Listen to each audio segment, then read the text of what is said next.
Nah, para jamaah, kenapa begitu? Baca Quran kok katanya menyehatkan.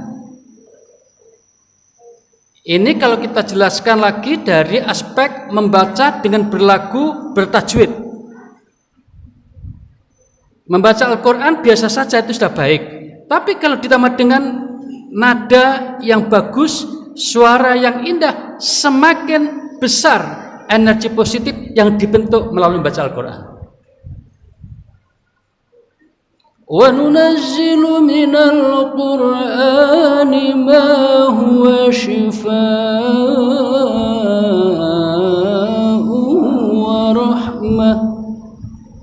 wa rahmatul lil mu'minin, dan seterusnya para jamaah. Wis tuwa rasane abot.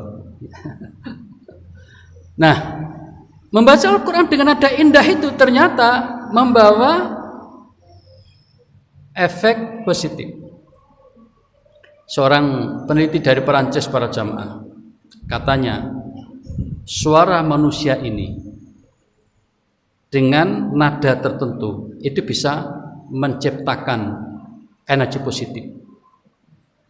Ya, bisa memulihkan sel-sel yang lemah menjadi tegak kembali. Bahkan pada satu sisi bisa menghancurkan sel-sel kanker yang merusak tubuh manusia itu. Kemudian ilmuwan dari Perancis mengatakan, jika dibandingkan dengan suara-suara yang lain, termasuk suara musik, ya, suara-suara yang lain, maka suara manusia yang paling bagus pengaruhnya untuk menumbuhkan energi positif itu. Lalu saya gabungkan, lah kalau begitu berarti di antara sekian banyak suara manusia, yang paling bagus adalah yang muncul dari bacaan Al-Quran, karena ini wahyu dari kitab suci Allah Subhanahu wa Ta'ala, yaitu Al-Quran. Untuk itu para jamaah, maka suatu saat kita boleh memanfaatkan membaca Al-Quran untuk terapi. Dalam surat Al-Isra yang saya bacakan tadi, ayat 82, Allah berfirman, dan kami menurunkan Al-Quran, di antara fungsinya adalah untuk menyembuhkan, syifa, untuk penyembuhan. Nah, para jamaah, dalam sejarah saya ceritakan sedikit, biar tidak hanya penjelasan saja.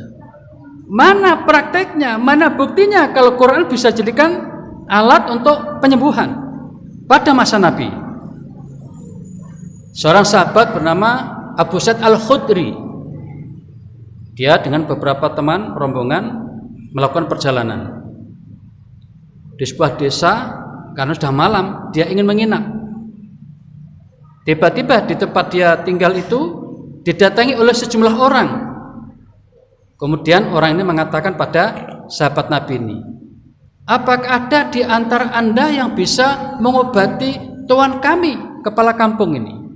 Karena beliau baru saja tersengat kalajengking, abuh saiki. Sudah dicoba dihadirkan tabib dari sana enggak bisa, tabib dari sini enggak bisa. Barangkali panjenengan ada yang bisa.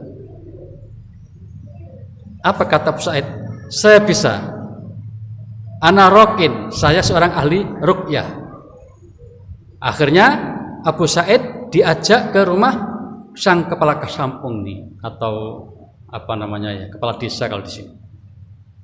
Begitu sampai di rumah kepala kampung itu, diperiksa bagian tubuh yang wabuh, yang apa namanya, bengkak akibat gigitan kalajengking itu. Nah, apa yang terjadi para jamaah? Setelah diperiksa di mana posisi yang tersengat itu, kemudian Abu Sa'id membaca Al-Fatihah. Membaca Al-Fatihah, Al-Quran ya. Nah, di Al-Fatihah beberapa kali, kemudian bagian yang terluka itu diidoni, ben gampang ya, diludahi atau disemburkan. Sedikit ada udara yang sedikit agak ada airnya itu, tapi setelah dibacakan Al-Fatihah, Ternyata para jamaah dengan izin Allah ya sembuh. Yang tadi itu sakitnya bukan main, hilang sakit itu, hitungan tidak lama. Nah sejak itulah kemudian kepala kampung saking senangnya sahabat ini dengan beberapa temannya dikasih hadiah beberapa ekor kambing untuk disate. Nah kemudian di antara sahabat ini ada yang mengatakan, jangan dimakan dulu, kita belum lapor ke Nabi. Apa boleh kita mengkonsumsi hasil ruqyah kayak gini? Akhirnya sahabat ini lapor pada Nabi, ya Rasul, kami punya pengalaman seperti ini, bagaimana menurut panjenengan? Ternyata Nabi tertawa. Dapat info dari sahabat tadi itu tertawa. Lalu Nabi mengatakan, kamu kok tahu kalau Al-Fatihah bisa digunakan untuk mengobati? Itu Nabi mengatakan begitu. Baiklah, silahkan hadiahnya tadi itu dinikmati. Aku jangan lupa dikasih bagiannya. Itu kata Nabi. Hadis riwayat Al-Bukhari dan juga Muslim. Jadi Al-Fatihah bisa kita manfaatkan itu. Belum lama ini saya menulis di sebuah medsos tentang riwayat ini. Tiba-tiba teman saya yang di Banjarnegara membaca. Pas ketika sedang membaca itu dia sedang sakit, dadanya sesaknya bukan main, sakit sekali katanya, sesakit-sakitnya. Lalu dia mencoba mempraktekkan, ngambil segelas air, dibacakan Al-Fatihah dan minta kepada Allah untuk kesembuhan, diminum, sembuh juga. Jadi sore itu saya share, malam dia lapor. Istilahnya itu testimoni. Langsung. Saya juga beberapa kali mengamalkan itu para jamaah. Kalau panjenengan berkenan silahkan.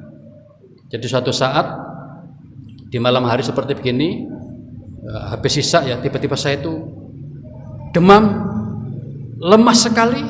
Padahal besok pagi saya punya jadwal di Al-Falah, kuliah subuh di Masjid Al-Falah Surabaya. Saya di Sidoarjo ini. Saya punya sepeda motor kendaraannya. Gimana ini? Kelipahan. Mau nelpon dokter gak tega, kok ngugah-ngugah wong saat itu ya. Istri saya pasti tidak ada, lagi pulang kampung barangkali waktu itu ya. Akhirnya saya coba cari obat-obatan, nanti dia tidak ada juga. Terus teringat cara tadi itu. Saya mengambil air putih, saya bacakan Al-Fatihah beberapa kali, bisa 3 kali, bisa 5 kali. Saya berdoa, ya Allah, sembuhkan sakit saya yang sekarang sedang menimpa ini. Saya minum, saya gunakan tidur, sebelum subuh tiba segar bugar, bisa berangkat kuliah subuh di Masjid Al-Falah Surabaya. Itu beberapa kali terjadi. Nah, Ibnu Qayyim Al-Jauziyah hidup pada abad 14 Masehi, pernah praktek juga seperti ini. Ketika musim haji, dia sakit demam. Tabibnya, dokternya pas mungkin lagi tawaf atau apa, dia di kemah itu sedang ya sakit, atau di hotel ya sekarang. Akhirnya dia teringat tentang air Zam-Zam.